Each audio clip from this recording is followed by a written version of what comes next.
klase ngayon? Wala. Absent. Wala. Okay, kinsa may nakahibaw anang mag-exercise ata. Pero baba lang. Mag-action sa ta pero kamot lang sad. So, kinsa nakahibaw anang kantang I'm alive, alert, awake, enthusiastic. Kami. In Tagalog. In Tagalog. Kaya mo sa Tagalog. Wala. Anong action? Ako'y gising, hindi tulog, nakikinig. Ana ha? So, sorry kasi. Set B, set A, and katodayon ang last nakikinig. So, ang action sa set A kay ako'y gising, kanapagong mata. Then, ang dili sa set B kay hindi tulog. Ang sa last kay nakikinig. So, action na to ha. Okay, action na na to. And 1, 2, 3. Apan sa mong kanta? Ako'y gising, hindi tulog, nakikinig. Ayaw. Ayaw pagsong na ako. Sila kayo ako'y gising. Ako na itudlo. Ay action ninyo. Padong kayo yung paspas. And 1, 2, 3, start. Ako'y gising, hindi tulog, nakikinig. Ako'y gising, hindi tulog, nakikinig. Ako'y gising, hindi tulog. Ako'y gising, hindi tulog. Ako'y gising, hindi tulog, nakikinig. Ba't ka sa mga Pinoy? Balik. 1, 2, 3, start. Ako'y gising, hindi tulog, nakikinig. Ako'y gising, hindi tulog, nakikinig. Ako'y gising, hindi tulog.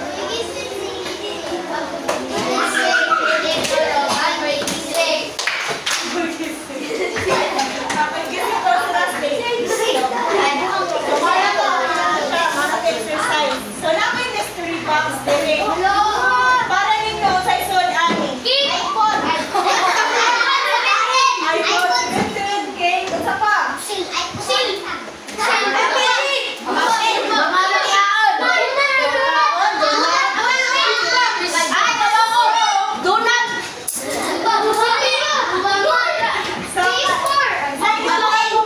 Nagduha-duha ko or wala? Nagduha-duha ako kay Bono. Max no.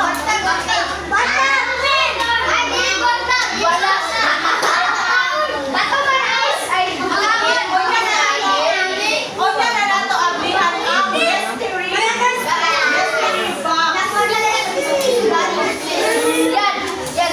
Naon kay ato lang i-discuss kung unsay ato mga story. Unsay ato ang discussion. So ato tuan karon kay subject kay Filipino.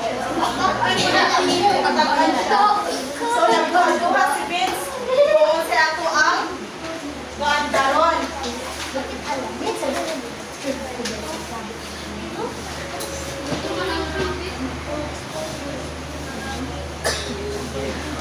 So, Filipino, ito ang subject. So, unsa may topic, unsa may title sa ato ang discussion karon?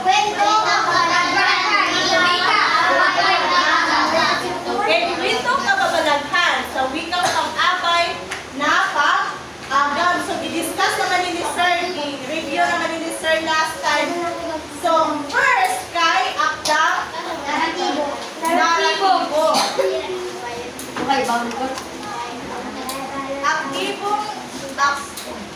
Akdang naratibo.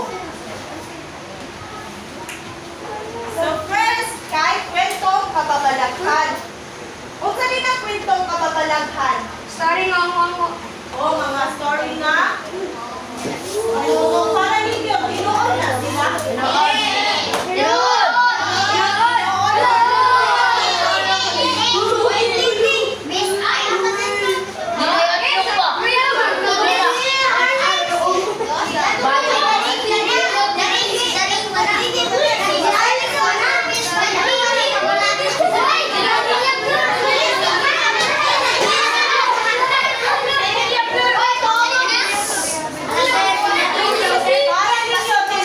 kababalaghan.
pala. Pero, hindi Diyan ko na ay, pang-film na. hindi kayo siya.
Baka.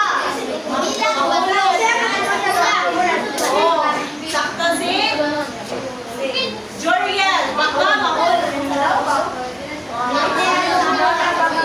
Hindi siya pupunta, baka umulan. Kayo, may example na kayo may bigay? O saman, lastly.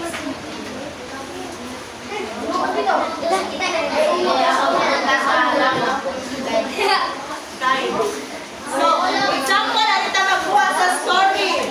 Salitang siguro. Halimbawa,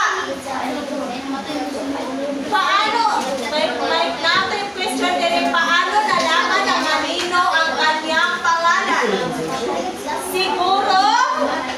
Siguro, lagi siyang pinapantayan ng anino.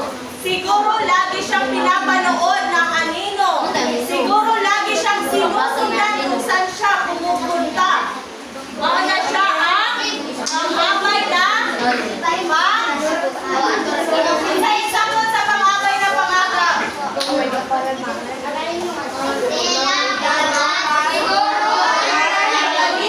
Okay, sa tatlo, next to visual, set B.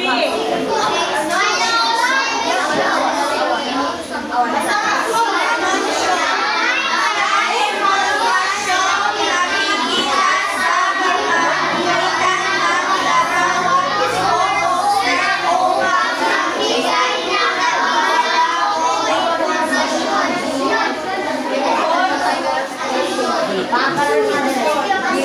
Unsa na yung anunsyo? Sa Bisaya, unsa na ang anunsyo? Hoy, basta ba? Unsa man ang anunsyo? Unsa na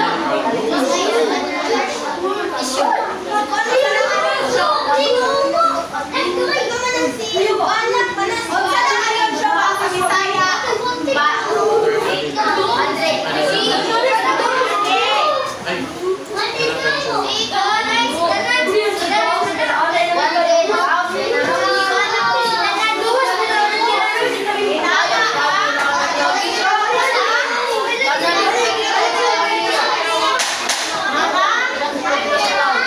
Mga sign na, example, anteg na balay, na ay nakasumat sa gate nila nga, awan mo sulod kay, na ay,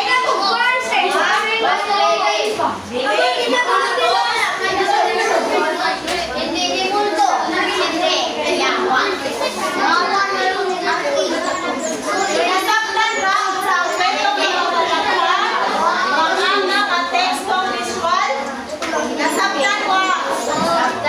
Nasaktan.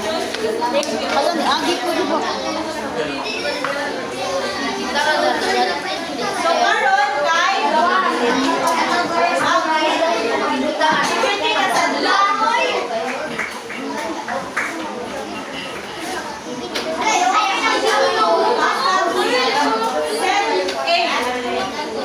Set A ni Asawa ang sorry.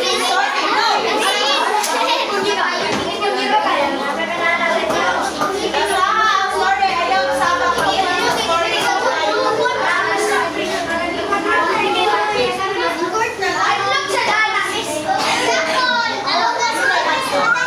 Kabuntis mo.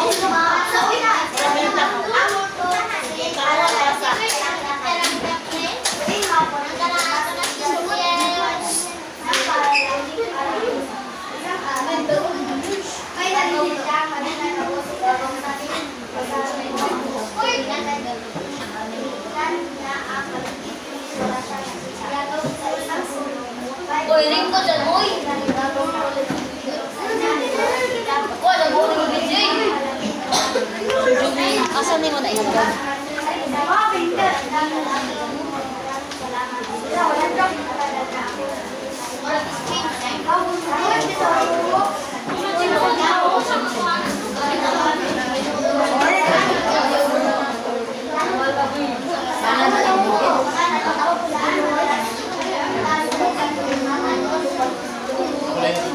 So, ang question, Ay, padala ka lang. saan madalas Sa kumang ganit. Kaya hindi mo naman ganit.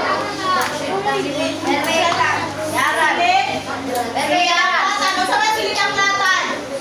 Saan? library.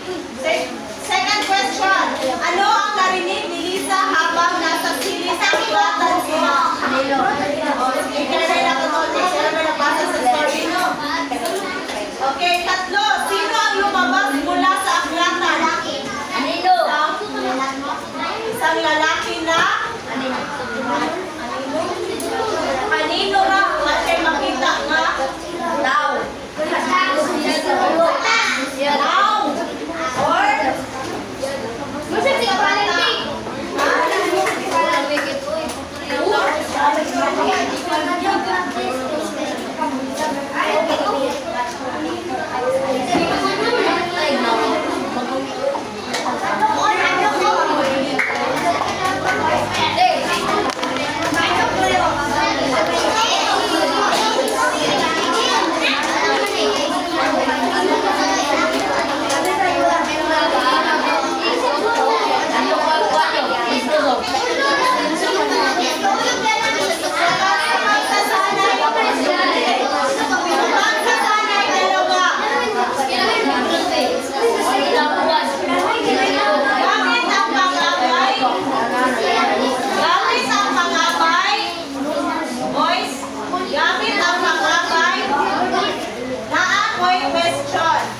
Tuloy ba ang programa sa Lunes?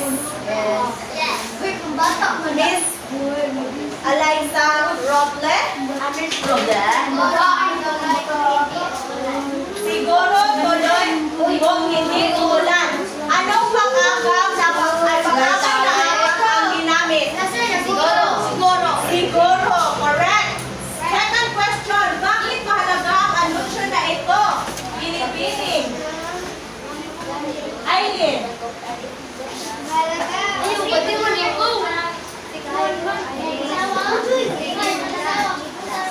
Okay, sakto.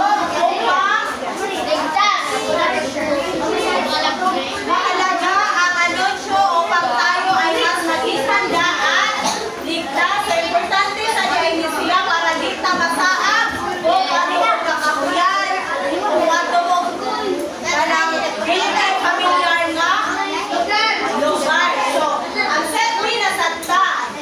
Set B dapat na ay duha ka representar. Si Joriel of si Aileen na. Parang si Aileen. Ang set word na lang of si Aileen. Dali. Joriel of si reaction naman ni mo, Joriel. Then ikaw tagnaon unsa nga? Unsa nga mga kanang example, itauri ba siya? Sana. Okay? Ang reaction ni Joy niya ko yung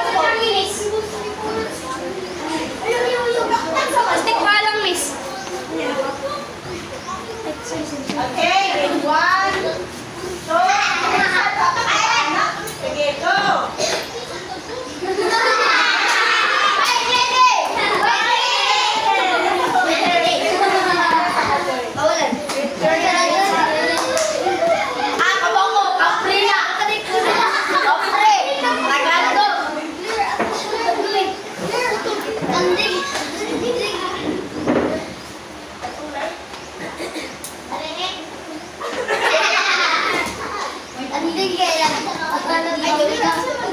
Asa ba?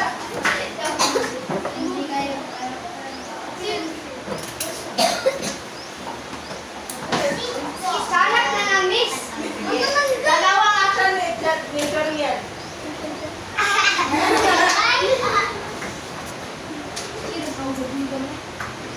Sige, go!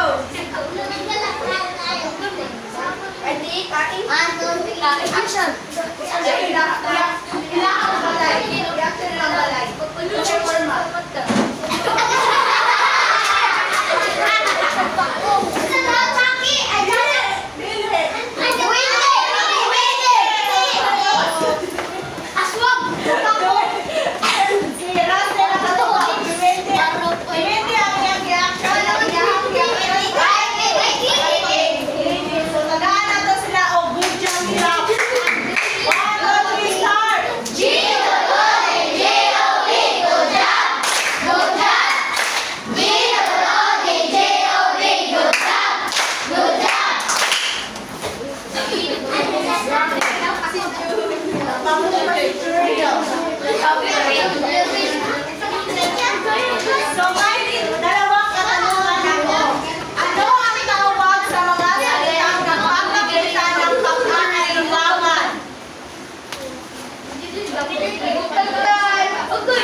Ako, miss. Ani ko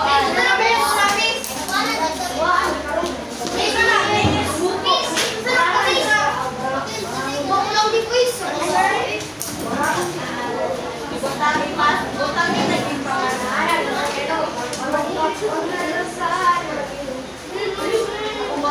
Salamat po.